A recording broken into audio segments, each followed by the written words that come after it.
আমরা সকাল সকাল উঠে গেছি ঘুম থেকে। তো আজকে আমরা গাজলডোবা যাব। তো ব্রাশটা রেডি ফেডি হয়ে বেরিয়ে গেছি। এখন যাচ্ছি আমরা গাজলডোবায়। আমরা রাস্তায় আছি। তো যাই এখন গাজলডোবায়। তো আমরা মাছ কিনতে যাচ্ছি গাজলডোবায় আজকে। তো এটা হচ্ছে গাজলডোবা ফরেস্ট। এই ফরেস্টের মধ্যে অনেক পশু আছে, যেরকম হাতি, বান্দর, ময়ূর ইত্যাদি অনেক পশু আছে। তো আমরা ফরেস্ট থেকে বেরিয়ে এখন যাচ্ছি। এটা হচ্ছে আমাদের এখানকার ভোরের আলো, গাজলডোবা ভোরের আলো বলা হয়। পৌঁছে আমি আর জাম্বু কুত্তার পাখিগুলোকে বিস্কুট খাওয়াচ্ছি। তো পাখিগুলো এখন নেই, তো পাখিগুলো আসবে। যেখান থেকে মাছ কিনবো আমরা, তো এই জায়গায় দেখছো নৌকাগুলো, এখান থেকে কাকাটা আসছে, এই কাকাটার থেকে আমরা মাছ নেবো। দেখি কাকা কি কি মাছ এনেছে, তো আপনাদেরকেও দেখাবো। এইসব মাছ এনেছে। তো এখান থেকে আমরা বরলি মাছগুলো বেছে বেছে নেবো।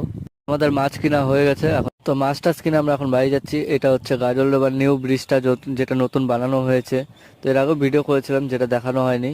তো এখন দেখাচ্ছি, দেখতে পাচ্ছ ব্রিজটা খুব সুন্দর। তো দেখলে এখন আমরা বাড়ি যাই, দেখা হবে নেক্সট ব্লগে। তো তখন